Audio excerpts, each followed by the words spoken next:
Today we're going to speak, if I remember correctly, the subject today is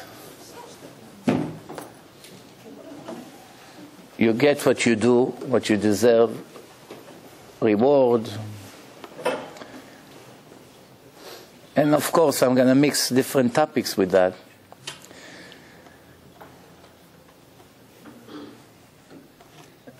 One of the main reasons why people are not religious today, many, is because they have problem understanding the boss of the world. So what is it like? A person got a job somewhere, he has a boss. The boss is there 40 years, the person got there, he is there 1 week. And the boss knows everything about diamonds, rubies, emerald, everything. Special, from what country, the value. He knows everything, and the guy is there 1 week, and the guy, it doesn't make sense to him. Why this stone worth $1 million and that stone only 5,000? It looks the same. He doesn't see a difference. And because of that, he decides that his boss, has no idea what he's doing.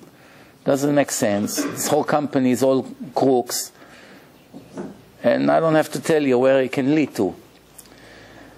Same thing, a person goes to a doctor. The doctor says you need this kind of surgery. He doesn't want to believe him. Why? He doesn't know anything about medicine. The doctor is 30 years a doctor, is an expert in this field. The doctor is nothing for me. Okay, no. The doctor is not, I'm not going to follow what the doctor is telling me. Obviously, in life, it's not the same. When a person goes to a lawyer and he needs legal advice, 99.9% of the people, they adopt 100% the advice the lawyer gives them. Criminal advice, IRS advice, real estate advice, divorce, marriage, whatever. They take their advice. Your doctor tells you take these pills. 99.9% of the people don't ask questions. They take it, even if they can die from it. A person can die from a wrong medicine that the doctor gives him. Everything in life, your computer expert tells you your hard drive is finished, you replace it.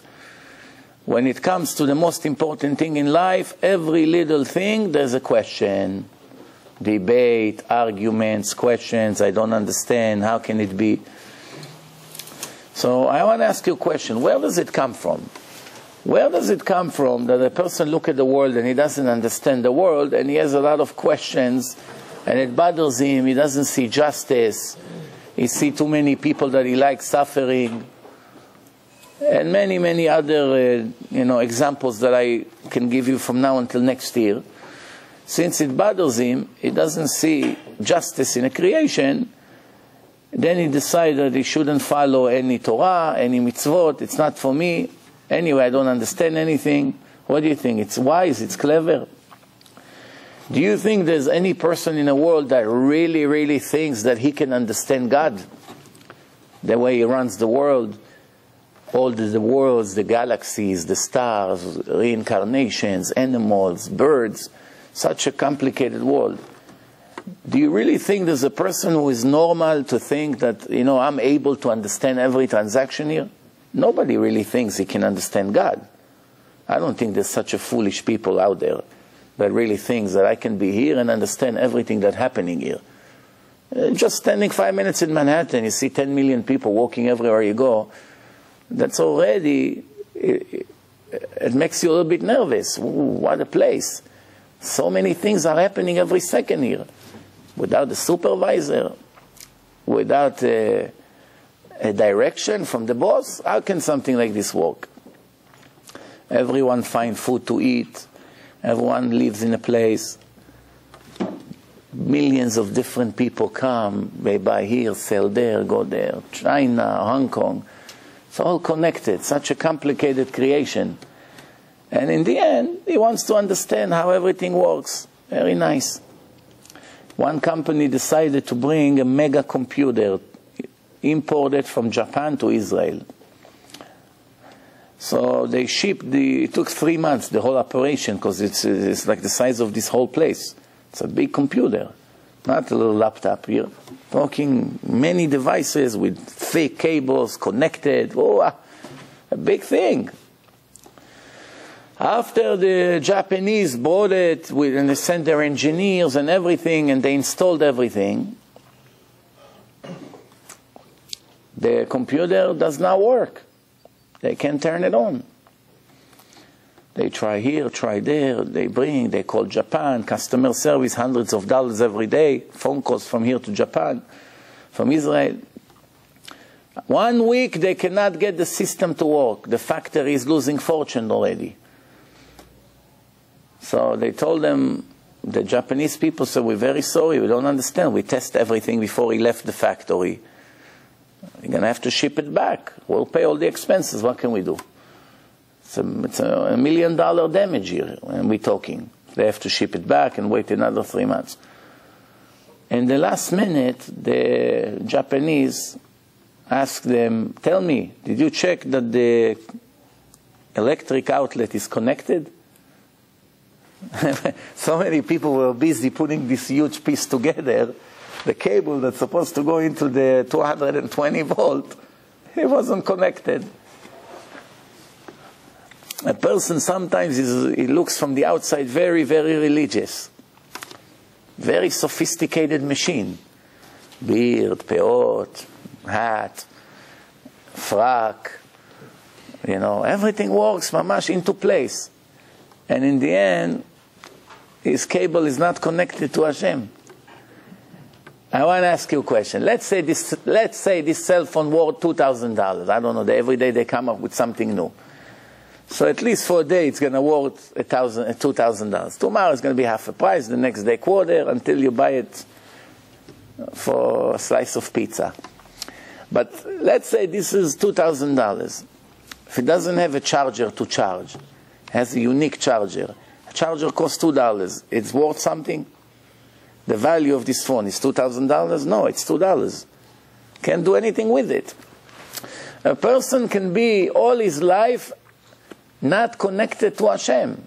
All his life, he had yarmulke, tzitzit, everything. But he's really not connected to Hashem. For instance, if a person needs to live with all the things that we see the Goyim do every day on his life, I hear it all the time. Many people, they're connected to this materialistic world like, like an addiction. They check 10 times before they eat what they eat. If it's not delicious, they return it. They order again, they change. They're not going to go to a place the food is not 100%. When they go on a shidduch, they only care about one thing, how beautiful the girl is, nothing else. No modesty, no irat shamayim, no nothing. Even her record, her history, all these things is maybe altogether 10%. 90% how she looks. That's how they buy it. Like people buy car. They see how nice and beautiful the car is without engine, with transmission, without transmission. Go in the auction, see how people buy cars. That's why in the auction they always make sure to wash the cars very good. It smells great, it looks good, it looks brand new. They make a wax from the outside. It's like taking a dead person, tomorrow he's about to die, there's cancer all over his body, and make him a plastic surgery. Fix his nose, stretch his skin, take some fat out of his stomach. Makes him look very good. Tomorrow he's going to die. It's a dead case. All fake, all plastic, fake from the outside. The American style looks beautiful from the inside. From the outside, there's no inside really. It's all nice from the outside, fake. It looks beautiful bricks, in the end it's plastic. Everything is mamash. Wood, it looks wood, in the end is nothing. It's not really wood. Just from the outside. Why? The beauty, it's so important, can't live without it. Or sport. It's healthy, Rabbi. What? I'm religious 100%. I learn Torah every day, but we have to do sport. Do you really believe that there is one religious person who does sport for his health? Do you really think it exists? You know what it means to do sport for your health? To run. Yeah, those who jog on the street or in a gym, they run. They do it for the health, because it's boring to run. But all the basketball, soccer, football, baseball, tennis, they really do it for the health, or they do it for the addiction? All the movies who people watch. Rabbi, Discovery Channel is beautiful, is to get impressed from the creation of Hashem. They really do it for that? Or they do it because they're empty and they need a new amount of drug for today to keep them going? Why the kids cannot look in this generation, and most of them cannot look in a Gemara? You know, they go to school, for them it's a big punishment. Why is it? Because their parents start to show them all kinds of things in a computer. Colors, high definition, music, this. It attracts the Yetzer Hara so much, it becomes like a drug. If you give a person cocaine once for free, twice, 3, 4, there's a point that he cannot live without it. He'll kill for it. Kill his mother for it, if that's what he needs. Addiction is a very serious thing. You know the gamblers, when they go to Atlantic City, do you ever follow them? Take a camera and follow them, how they behave. It's like not them, it's like the Satan took over. They're dead already for 3, 4 hours or 30 days, as long as they stay there.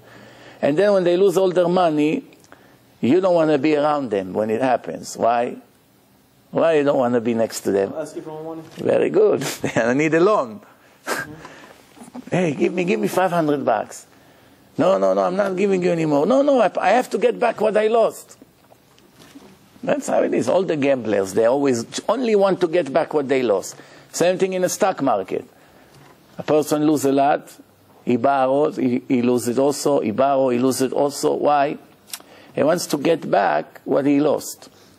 Do you really believe that once he gets back what he lost, he's going to quit? Did you see one guy like this? If you get it back, the hunger only becomes greater and greater. Bottom line, life is full of addictions. Full of addictions. How a person can cut all these addictions in a very short period of time and get free? Release himself from this misery of all these addictions that are choking us from everywhere. Come to only one conclusion. There's only one thing is important in life, is HaKadosh Baruch Hu, and the Torah, and everything else is mud. Diamonds is garbage. Gold is garbage. Beautiful clothes, it's garbage. This is, once a person reached this level, from this moment his life is very, very free. It's a free man, free woman. Nothing care, they don't care. Rav Steinman, you know the chairs in his house? Milk cart. You know the milk cart that they bring the milk? Those blue and red ones? From there they made chairs. You know how many millions of dollars go through his account every month? From donations. They fly him in a private jet of Glick, Shimon Glick, the big diamond dealer. He has a private jet. He takes him all over. He sits in his house on milk cart. Why? Was there any problem for him to buy himself a nice mansion? The people who gave him the money will be very happy to see him live comfortably. If you want a brand new car, $200,000, tomorrow morning you'll have it. It's not you and I that has to beg for $10 donation. This is big shots. They call up the person, I need $1 million urgent by the end of the week. The people will get it for them. There's few people like this in the world. And if they finally pick up the phone, that's it. And those who can do it live the most simple life. Did you ever see the house of Rav Eliashiv in YouTube? They fill the house. It looks, I don't know how to describe it, Bechlal. Or all these Gdolim, Ephraim Kaniel, they're there, but they're not here. Why? They already released themselves from the addiction to this world. They can be in this world, but they're really not here. You know, the rabbi of Johannesburg in South Africa, his name was Rav Aaron Pfeiffer. I can't even say the name. He was a tzaddik in Johannesburg. One time a girl comes to him, 18, 19 years old. She's about to get engaged tomorrow. She comes and he sees, not only she's not happy, she's crying, she's under pressure. So he says to her, what happened? Thought, God forbid, she wants to break the shidduch. That's also a big problem that we have today. People are already set for a date, and something goes wrong. So she said, no, I have a great guy, everything is perfect. That's not the problem. So what's the problem? She said, he bought me the ring, he bought me everything. Tomorrow I'm going with my parents, we sit and do the l'chaim, the engagement, and I didn't buy him the gold watch. The custom was to buy a gold watch. And I don't have a penny. Nothing. I don't have a penny to buy him the watch. Not me, not my parents, and I don't know what to do tomorrow. By tomorrow I have 24 hours. Maybe you have an idea for me? Some people think the rabbi is Santa Claus. Whenever they need money, they call a rabbi, can you help me? Well, if it was both ways, then it's good. Like when the rich people also have plenty of money to give, they'll call up the rabbi, Rabbi, where are you? I'm looking to help you out. Usually that doesn't happen. You call, you make an appointment, you come to the place, you wait 3 hours, he runs away from the office. Why? He's afraid to give $100 donation. How much money he has in his bank account? $200 million. Telling you cases that happens every day. Here around us.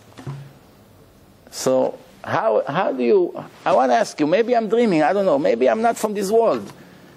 Do you think that this person can call himself religious? Can he call himself a Jew? I'm talking Shomer Shabbat, even learn Daf Yomi.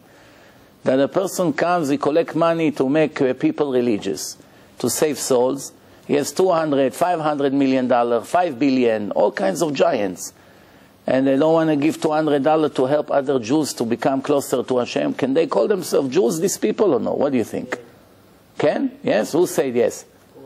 Yeah? Why? They work for their money. They work for their money, huh?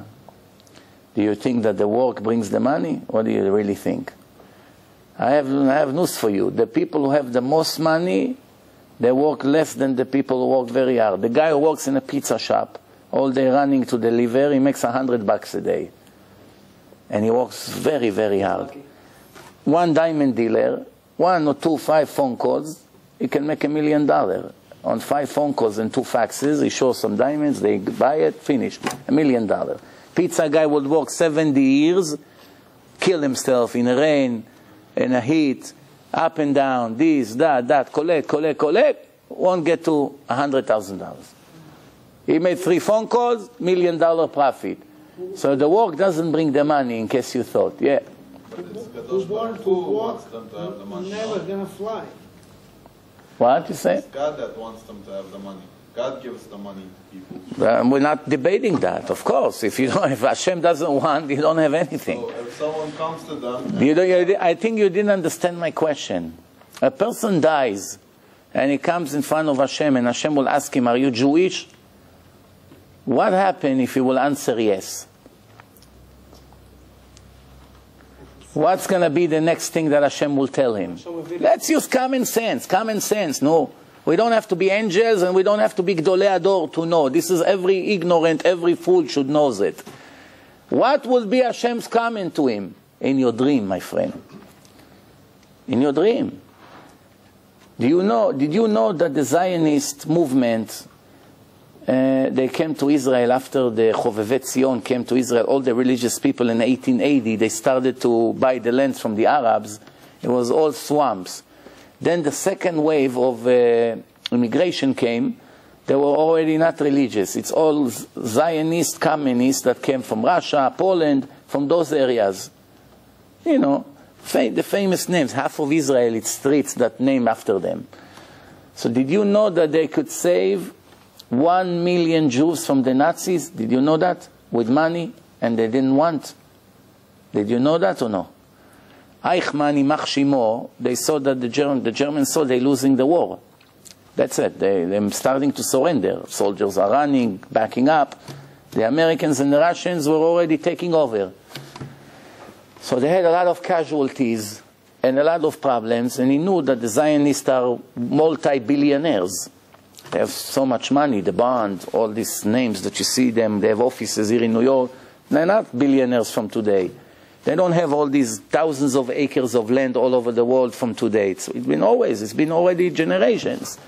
So he called one of them, and he told him, it was one of the activists there in Europe, he told him, listen, we need 10,000 trucks full of blankets and medicine. I'll give you a list of everything we need. You fund it, and I will release the last 1 million Jews that we didn't kill yet. So the guy told him, he was afraid to talk. He wrote a whole book about it, that guy. It wasn't religious. The religious people didn't make it up. He wrote it. This one of the activists, of the movements. Yoel Rand, his name. Maybe you can Google him. He'll come up. In his funeral, I promise you, there was not one person. They put him in cherem. They put a band on him. Because he told the secret. Nobody knew that secret. It was among them. So he called him up, and he said that, you know, how would we know that once we wire you the money, we send you, there was no wiring. Once we show letter of credit, we have the money ready to go, how do we know we really released the Jews? So he says, I'll make it very easy for you. You have to just prove to me that the money, the banker will give us the okay, that the money is ready to come, and I will release 100,000 Jews with no conditions right away. Then you transfer 1,000 trucks with the medicine and the blankets that we need to the places I'm going to tell you. Once you deliver the 1,000, I will release right away another 100,000 Jews. And then you give me another 1,000. I will first release, and then you'll give me. It was a fair deal, no? Right away he went. They make a meeting, Ben Gurion, all the famous big shots. And they came to a conclusion. This is what they said. What are we going to do with another stinky 1 million immigrants? That's what they say. What are we going to do? We're going to bring them here to Israel? And have to take care of jobs for them? What are we going to do with them? They vote, almost all of them, against it. And that's how they killed the last 1 million Jews. You need the Nazis to kill us? We kill ourselves every day. Wow. You need the Arabs to kill us? You know how many Smolanim Israelis make us damage 1 million times worse than the Arabs every day? You don't hear that. You don't hear that we're crying about the traitors that we have in our nation. Hardly ever. All the time. The Arabs, Hamas, Hezbollah, this, that. Okay, with them, what do you expect? If you have an enemy, you know to defend yourself from him. It's not so difficult. We always had an advantage on them, brain-wise, technology-wise. With Hashem's help, of course, we won all the time. We survived against them for 3,000 years. Ishmael is trying to destroy us. We always survived. We defeated them many times. Who we couldn't defeat? Who? Our own brothers and sisters that killing us from inside. I'll give you an example. One article, one writer in an Israeli newspaper, he wrote an article that the Chabad, that was about a few months ago, Chabad started to move to Tel Aviv, to the north of Tel Aviv. This is fancy areas. They opened up some kind of a kollel, yeshiva, I don't know exactly what. And they're starting to rent and to buy apartments. Chabad has a lot of money. It's a very, very rich organization. So they are one of the ones, the only ones perhaps that can afford to go to places and buy right away cash buildings or apartments in expensive areas. So they started to buy in an anti-religious area. You know what happened to a Jew that is anti-religious when he see a guy with a black hat and a beard? For him, it's just like seeing a Nazi. No different in his mind. Right away, he puts him as a target. This is a pin in my neck here. How are we getting rid of them? So he wrote an article in a newspaper that they have to do everything to demonstrate and to protest the occupation of the Chabad in those neighborhoods. Just yesterday he wrote another article against the rabbis who say not to sell apartments to the Arabs in Israel. So what a hypocrite. When the religious people wanted to buy apartments legally, with the law, every person can buy any apartments he wants, no? Anyway, you have the money, you buy it. He went against it. When the Arabs want to buy apartments and take over Israel, as they do already for the last 30 years, it bothers him. He wrote an article, it's prejudiced, racism. You know how many thousands like this you have in the media that killing us from inside? That's why we're paying the price. Now remember, if Hashem gave them the power, it's because of us. If the religious people will really be religious, not half and half. Half a day is religious, half a day is a goy. You know? Yeah, one guy told me on the way to Belgium in a plane, he was looking for minyan. It's a guy from, he's looking for a minyan. And he found with himself 7 people that has black hats or yarmulkes, so he can recognize them as religious people on the way here to Belgium, to Brussels. Now he needs 3 more people. So he started to go. I don't know how this guy had the guts for this. Really a brave guy. He was going from one person to another on a plane and asking him, excuse me, are you Jewish? Excuse me. One guy say yes. He said, okay, can you come to us to join us for minyan? This. One guy say, I'm conservative. I'm not mashli minyan. At least he knows. He said, oh, you don't want me. I'm not mashli minyan. Bottom line, in the end, they found one guy without a yarmulke, a Syrian guy from Brooklyn. And while talking to the guy, it turns that guy supposedly is more religious than all the rest of the minyan.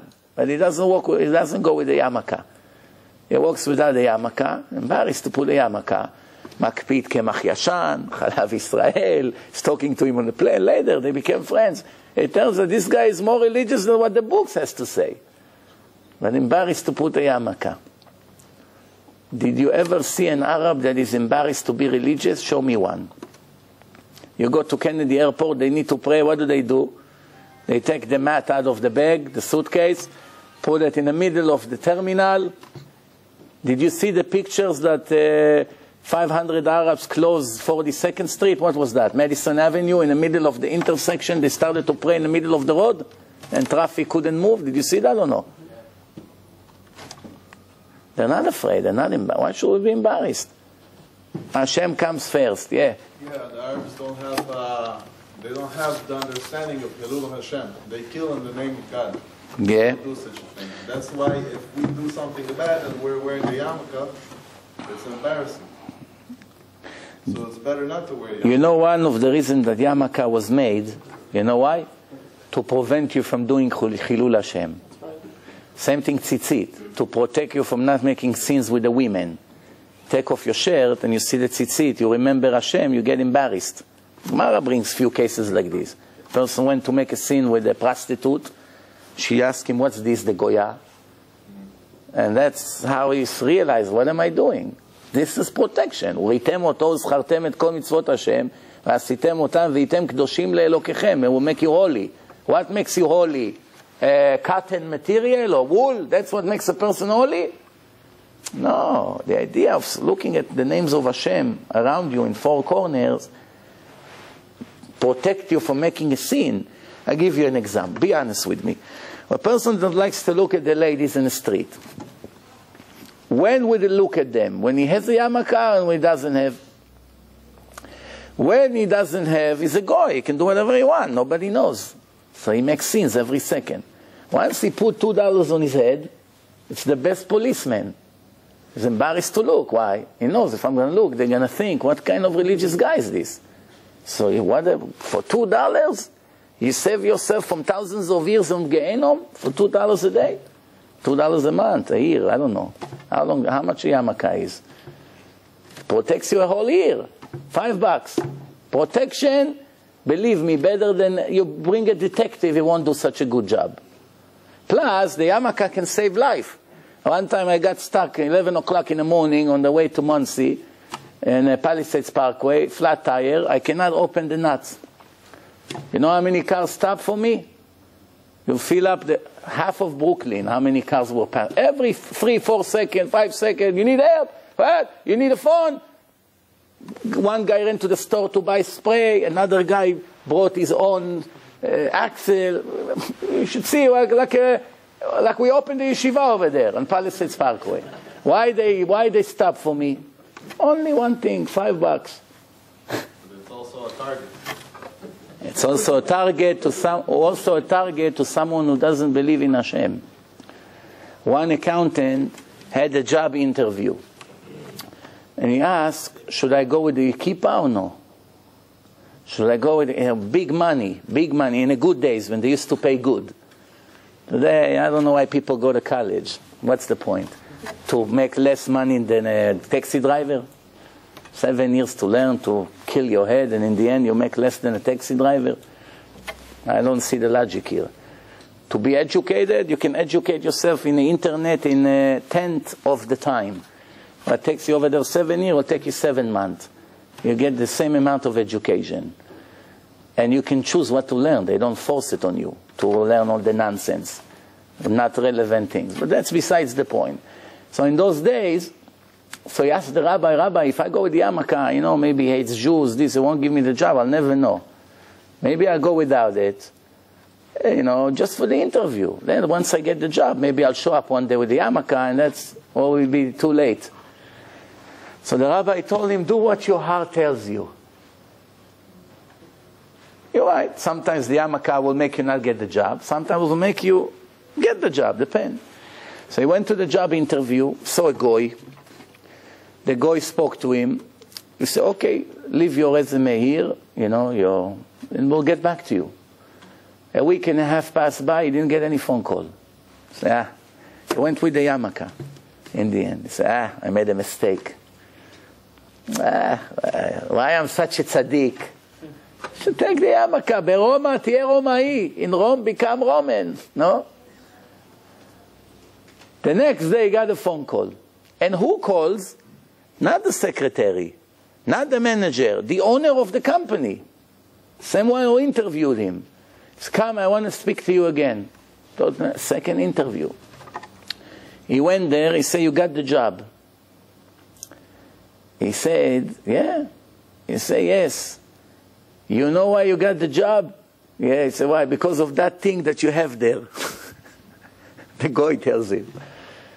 So he said, well, what's the connection? He said, I'll tell you, I'm traveling a lot. And since I remember myself, I always kill myself. Who knows what happened in my place when I'm not there? What they do, what they steal, who knows? All of a sudden, a guy that believes in God, and I know the religion says you should not steal, comes to me, it's like a treasure. Come, I want to show you all the resumes that I have here.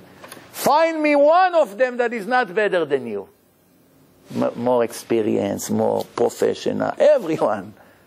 But I'm giving you the job. In the end, he got the job. You understand? So you're right.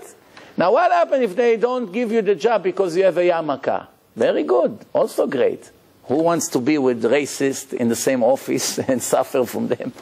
You know how many people suffering because the manager is anti-Semite and the other one? So Hashem protects you from all this headache. If you work with good goyim, you don't feel the pressure. You go, and in the end, they find out you're Jewish, you suffer much more. The Gemara says like this. Oh, we have to finish our story first.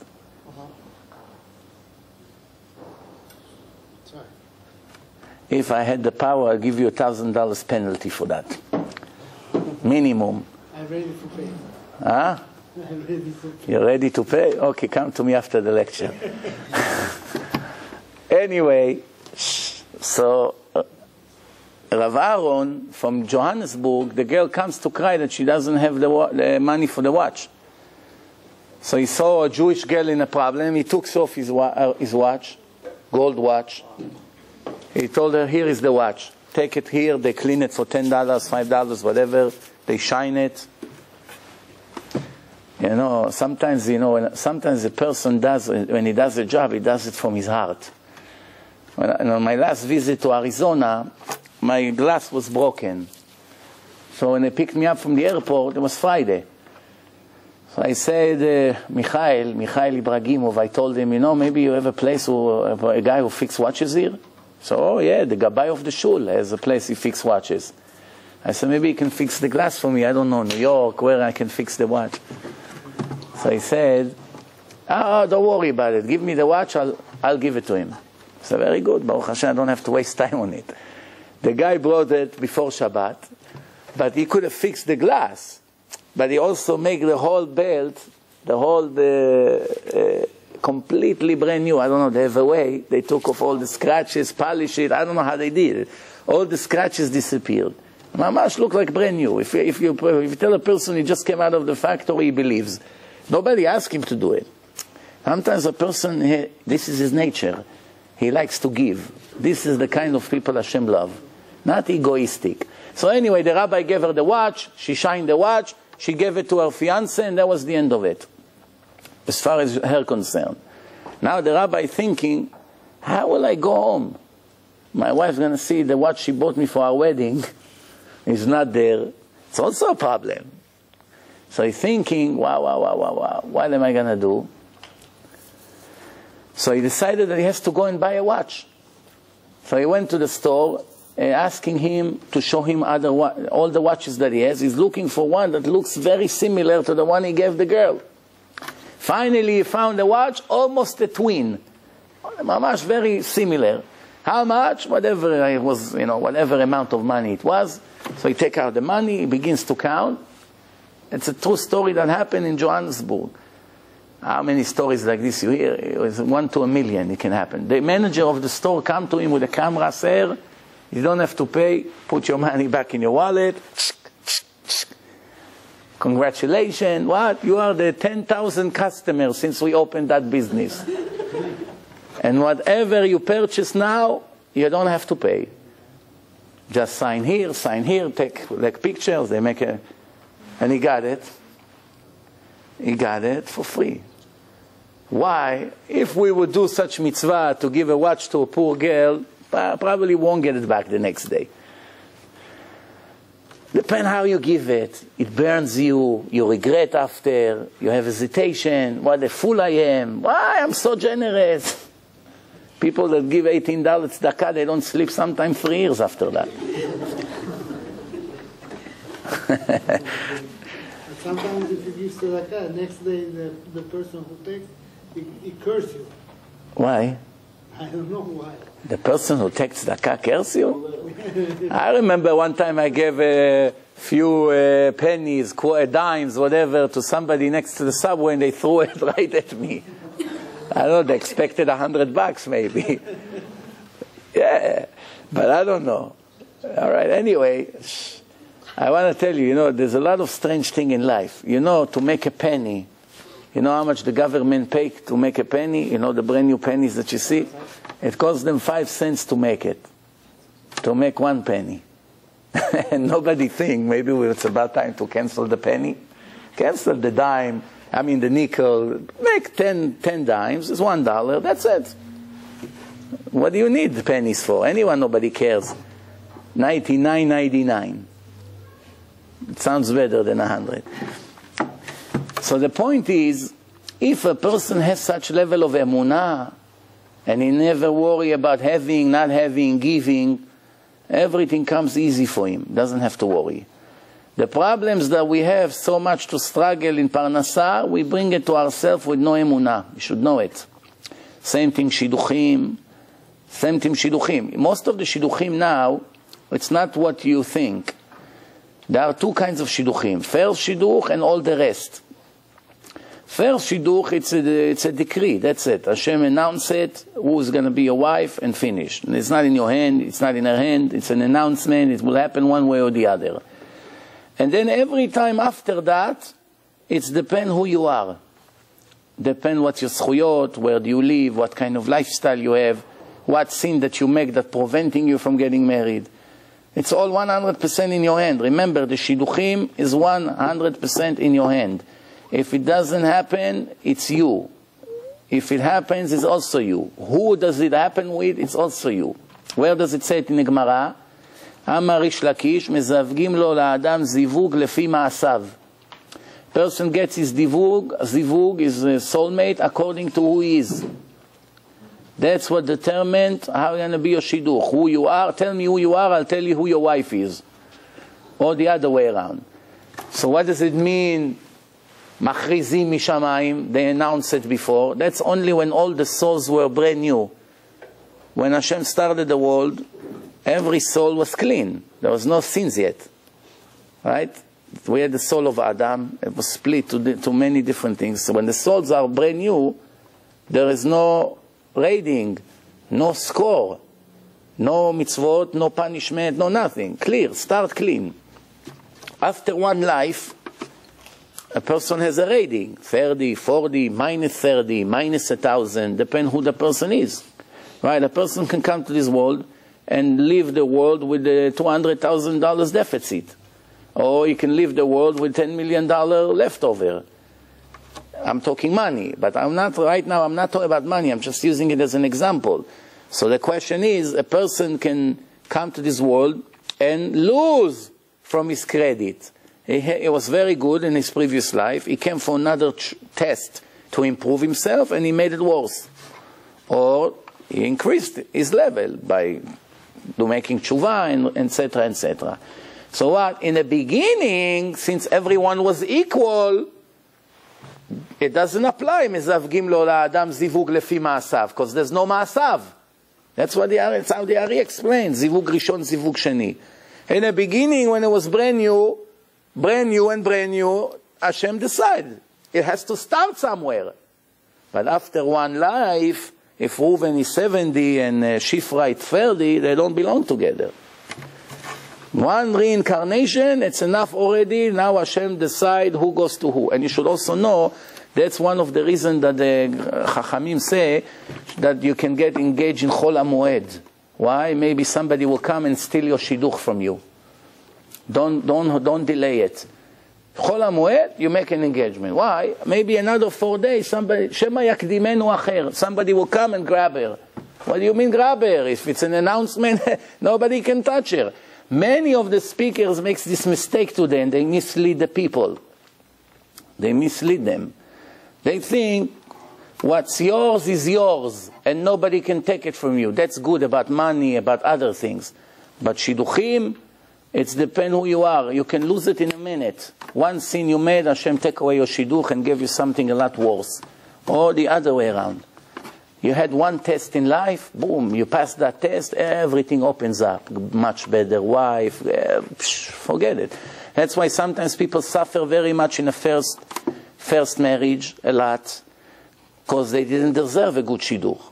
But after they suffer so much, and they learn from life experience what to do, what not to do, now they are much better in their level, much better. The second shidduch is fantastic. All the suffering they had, they don't have anymore. Why? Because they already learned from their mistake. Not to abuse, not to do this, not to be angry, to be more generous. They learn from their mistakes. So they elevated their level, so they get something much better.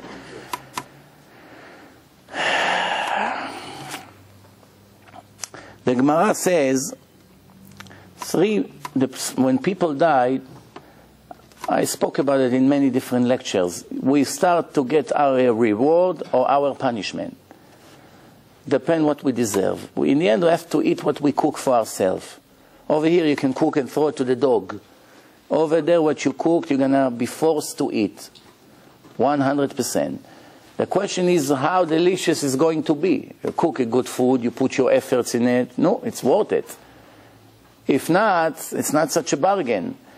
So the Gemara says like this, שלושה יורדים לגיהנום ואינם עולים. All people who, God forbid, has to go to Gehenom, they clean their soul and they come out of there eventually, and now Hashem pays them for the reward. Once the soul gets clean, that's a person goes to his place in heaven and receives his reward forever and ever. It's over. Doesn't have to come back to this world, another reincarnation, another test, it's over. But there are three kinds of people who goes to Gehenom but do not come out of there. Guess who?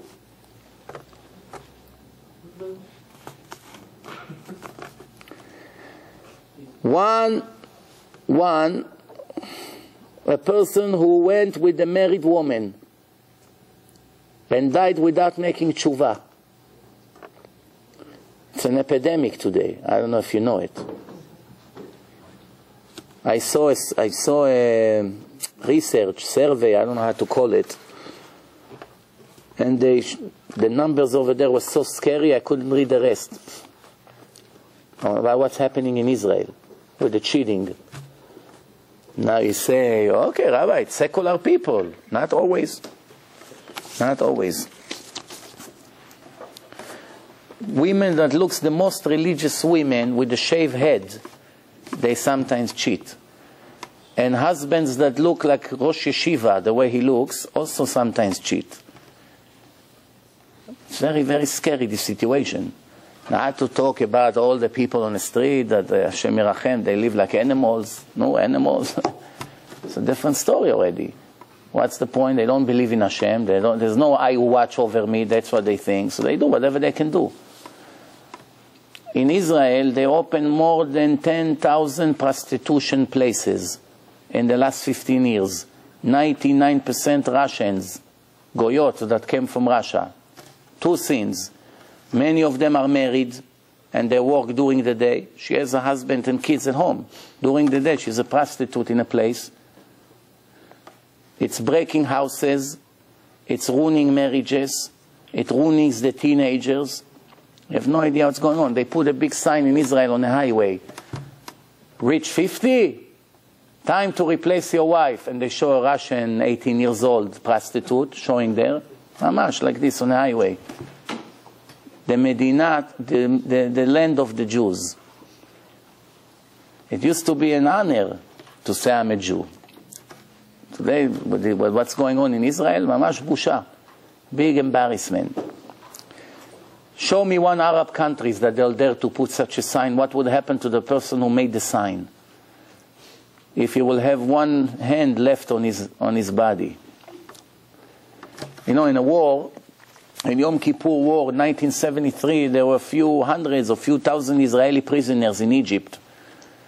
One of them, his name was Rami. Rami, Israeli soldier, went to jail in Egypt. And the Arabs are expert in torturing prisoners. Today it's the whole world, not only the Arabs. But 1973, they had all kinds of psychological torture that they used to torture people in such way. Just you read about it, you get so scared. Imagine if I was there. I will look how to kill myself, not to take this suffering.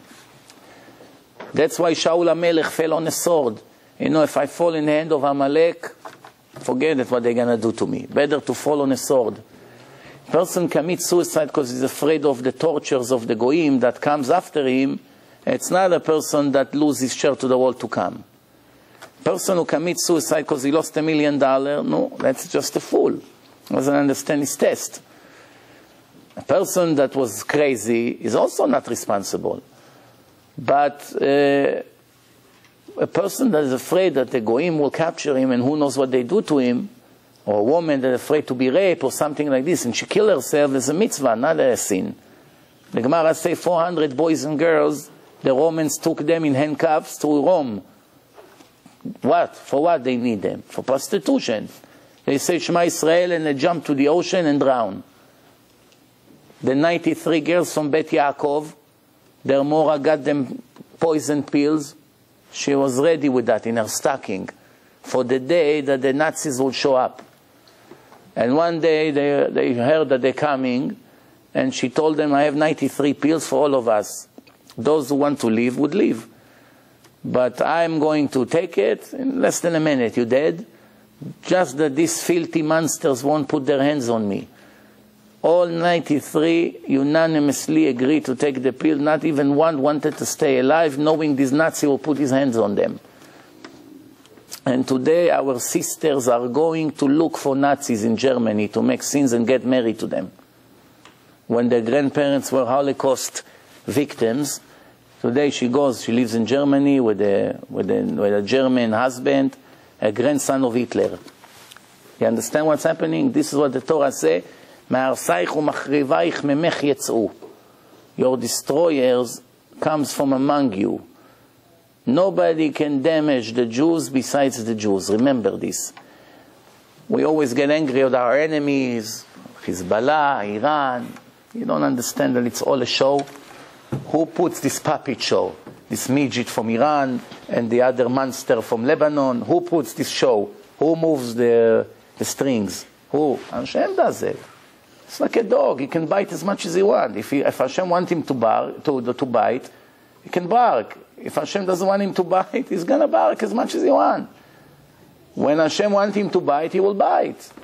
Hashem moves them. They have no say of their own. You should know it. When Israel is up, Ishmael is down, the Gemara says. The Zohar says clearly. When Israel is up, Ishmael is down. If Israel go down, Ishmael automatically go up. In the Hamas Foundation, they wrote, they like, not an agreement, it's like everyone who joined the Hamas has to sign on it. Sheikh Yassin Imach Shimo, that got a missile into his head at 5 o'clock in the morning. Remember that murderer with the wheelchair? So he wrote the Amanah of the Hamas. How do you say Amanah in English? Charter. Huh? Charter. Charter? Yeah. You sure? The Constitution. Constitution, yeah. Charter, the Constitution of the Hamas, he write about the Jews. The Jews are the chosen people that Allah chose, but since they betrayed him so many times, our job is to punish them. Read, go check the Charter of the Hamas in the internet and see over there. I have it in my laptop in English, if you want to read. Hashem shows us so many things that we will open up our eyes. And today you're not allowed to say in the lecture the word punishment. I'm the only crazy one in the world today that dare to say the word punishment or Gehenom. Nobody will say it. Show me one rabbi that dare to say it in a lecture. Can you tell me one name? Used to be Rabbi Amnon Yitzchak, but they made such pressure on him that he started to get afraid already from all the media and this. But I was in a Shabbaton in Englewood this Shabbat, and one woman from Brazil, she told me, you're scaring me, you're scaring me. So I told her, I have Rashi to back me up. It's good that you have somebody like Rashi behind you. Rashi says, there's a pasuk, it says like this. In Tchilat Parashat Acharei Mot, this is the parasha that we read in Yom Kippur in Acharei Mot Bnei Aaron, the death of Bnei Aaron, the tzaddikim. Why we read it in Yom Kippur? Because to teach us that the death of the righteous people, it's a repentance for the entire nation. Mechaper, it's kapara for the entire nation. So same thing, the death of the righteous people is a kapara, like Yom Kippur, so kapara falls on kapara. That's the reason we read it over there.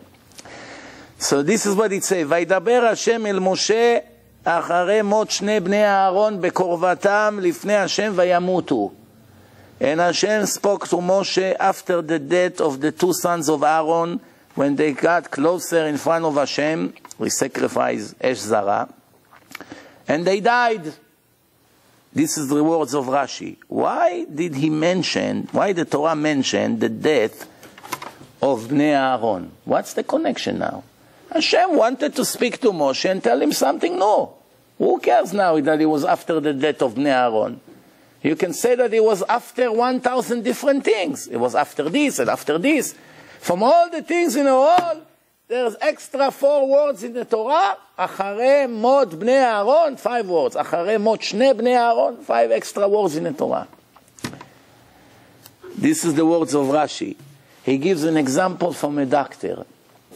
A person comes to a doctor, and the doctor says, don't eat this and this and that you won't get sick. It can make you sick. That's it. And he left. Then he goes to a second doctor. The second doctor told him the same thing like the first doctor. Don't eat this and this and that. Right? Al tochal tzonen ve'al tishkav batachav. Don't eat cold food and don't sleep in a cold place. That's what the doctor told him. That was the first doctor. Achar kach, Rashi said, later he went to a second doctor, and he told him the same words, but he added, don't eat cold and don't sleep in a cold place like that person, like Ploni, that died because of that. That you won't die like that person who did it. So Rashi writes, who was productive? The first doctor or the second doctor? Only the second doctor. The first doctor didn't do anything. It was a waste of the money for the appointment. Why? If you come to a doctor and the doctor said, don't smoke, it's not good for your health. Every fool knows it. He didn't quit. But if the doctor turns and sees somebody who just died today, and his shoulder is long, say, see this guy? He was in your situation and he died this morning. There's no guarantee he will be successful. But there's a much, much higher chance that this guy will quit smoking. Everywhere the Torah speak about it, the Torah always say to love Hashem and to fear Him. Why? Why to fear Him? We don't like it, Rabbi. It's too much pressure in the Torah. Why Hashem is so strict? What do you want from me? I wrote the Torah. Did Hashem consult with me what to write, what not to write? I only read what it says. What other people don't have the guts to read. So the idea is that a person has to understand, yeah, you can do whatever you want. You can fool yourself, you can lie to yourself, you can go to lecture and hear jokes and laugh and everything is beautiful. You can pretend you're religious with a short skirt and tight clothes and all kinds of things that you do. Yes. In the end, you'll be shocked when you see your situation after you die. You'll be shocked. The pain will be so much and you will say, huh? All my life I was religious for nothing? Nothing counts? So Hashem's going to show you, show me one thing you did properly. Modesty, forget it. You're not modest. But Hashem, you compare me to the girls on the beach? No, no, no. You're not going to get the same punishment like them. It's a different story. But you're asking me if you're modest? The answer is no, you fail. She got 0, you got 20. You both fail. Both of you won't get the job. Both of you cannot enter where you're supposed to enter. She's going to suffer more than you, for sure. There's no question about it. But you're not modest. Okay, what else? Charity. Did you give enough? Not even 1% than what I expected from you. Fail. Shabbos. You kept Shabbat? That's not counting to keep Shabbat. Eating cholent like a pig and then sleep 8 hours. That's keeping Shabbat? But Hashem, I didn't drive at least. Of course. So of course you're not like the secular guy on the street.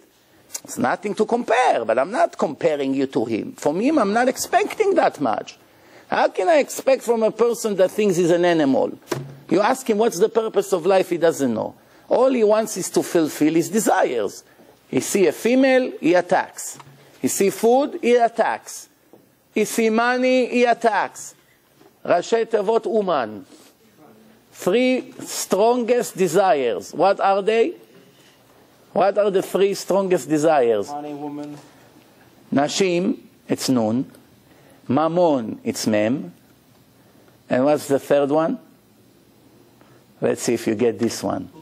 What's the Aleph for? Huh? Ochel, no.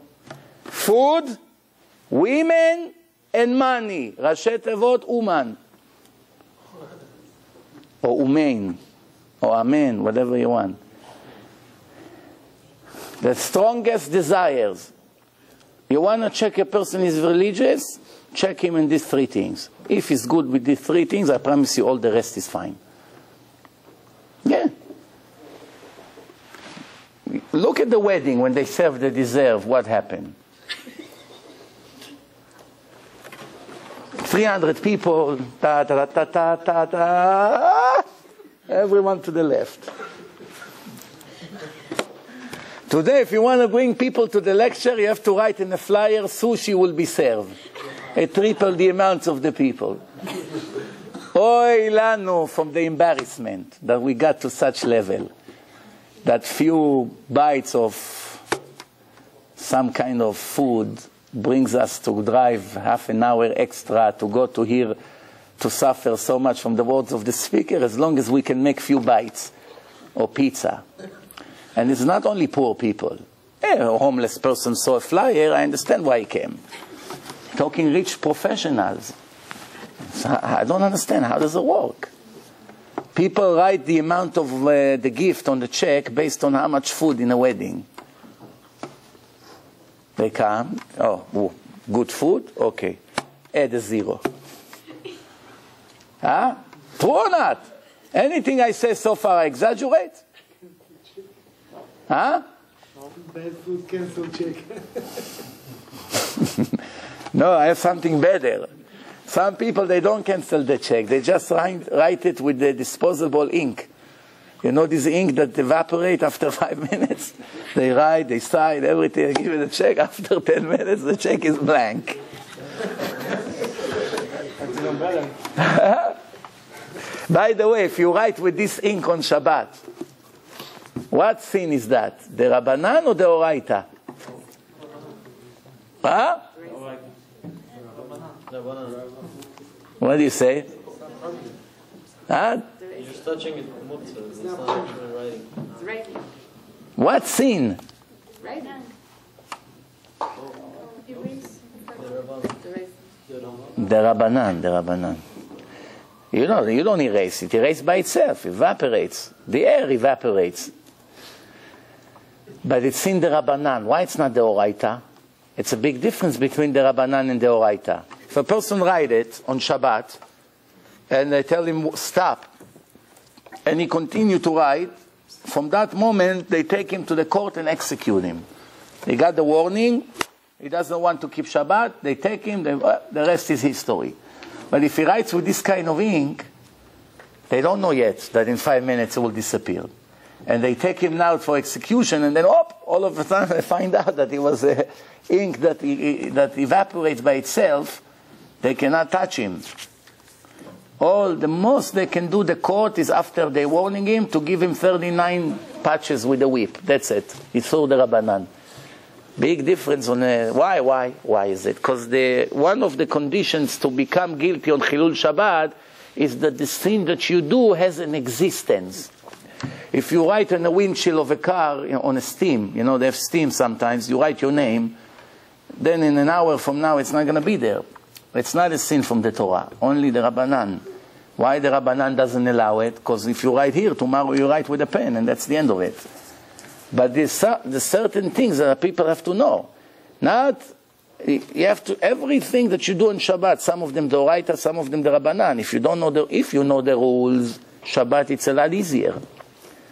You know exactly what to do, and you don't feel that you're limited almost, because you know all the rules. How to do with the change, when, what, you know all the rules. The more you learn, the easier it is to get religious. You should know that. The more you know, the easier it is to become frum, or to keep the lifestyle of a religious guy. The less you know, the religion is very heavy, because everything is not allowed. Asur, this, asur, this, asur. If you learn, you know half of the things is allowed. You just have to know what allowed, what not allowed. So going back to what other things that we spoke about. So the Gemara says 3 people go to Chas v'Shalom Gehenom, God forbid, and never comes out. One goes with a married woman. Him and her. What's the second one? Amalbin pnei chavero barabim. Embarrassing person in front of people. Get a chill just to think about it. It can happen every hour sometimes. You made a joke about your friend in front of people. Your friend says something and say, why are you lying? You were not there. I was there. I didn't see you. Something like that. Sometimes the foolish kids, their parents lie in front of all the guests. They say, why, Abba? No, it wasn't like that. That's from Shamayim already. What does the kids know? And it's already called Malbin Pnei Chavero. You see how red the face of a person is? Especially if he's an Ashkenazi. When you embarrass him, you feel like the blood is about to explode from the ears. The dark people, it also happens to them. But the darkness cover. It's like a natural makeup. Did you ever see a Yemenite guy embarrassed? You can never see. Not that he doesn't embarrass. The punishment is the same punishment. And what's the third one? Mechaneh shem ra lechavero. Making a derogatory name to your friend. Like, for instance, the guy in Israel, they used to call fat people kidbek. It's a big embarrassment for him. Kidbek is, these big bags that the soldiers take to the army. it's bigger than the person. They made that expression. If you call it a person and he's embarrassed in front of people, right there, in 1 second, you fall into this scary category. Much scary. To make a building, it can take 20 years. Bricks, that, engineers, measuring, painting, sheetracks, finishing. To knock it down, 1 second. To build your religion, 70 years. To